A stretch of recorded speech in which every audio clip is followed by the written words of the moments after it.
متابعين عاملين ايه؟ يا رب تكونوا بخير وبصحة وبسلام. النهاردة الفيديو اللي معانا وهو حريق هائل بحي الحرفيين في النجف، خسائر مادية تقدر بالملايين، لا حول ولا قوة الا بالله العلي العظيم. تعالوا بينا نشوف التفاصيل، بس قبل ما نبتدي الفيديو ما تنسوش تصلوا على الرسول عليه افضل الصلاة والسلام وتدعوا له ربنا يعديها على خير.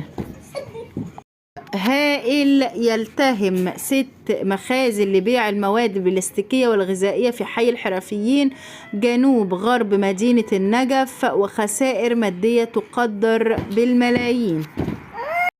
حريق كبير في حي الحرفيين، حريق كبير الآن يلتهم عدد من المخازن في حي الحرفيين، لا حول ولا قوة إلا بالله العلي العظيم.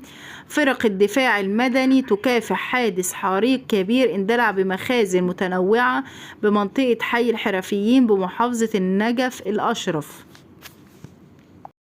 حريق كبير في حي الحرفيين في النجف الأشراف، حريق يلتهم مخزنا للمواد الغذائية في حي الحرفيين وسط النجف، لا حول ولا قوة إلا بالله العلي العظيم.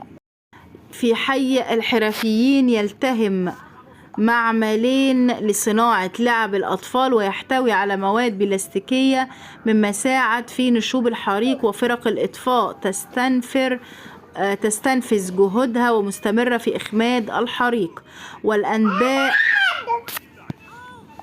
أولية تشير إلى أضرار مادية فقط، دفع الله مكان أعظم والله يعوضهم، لا حول ولا قوة إلا بالله العلي العظيم. اندلاع حريق كبير في عدة مخازن تجارية بمنطقة حي الحرفيين الصناعي بمحافظة النجف.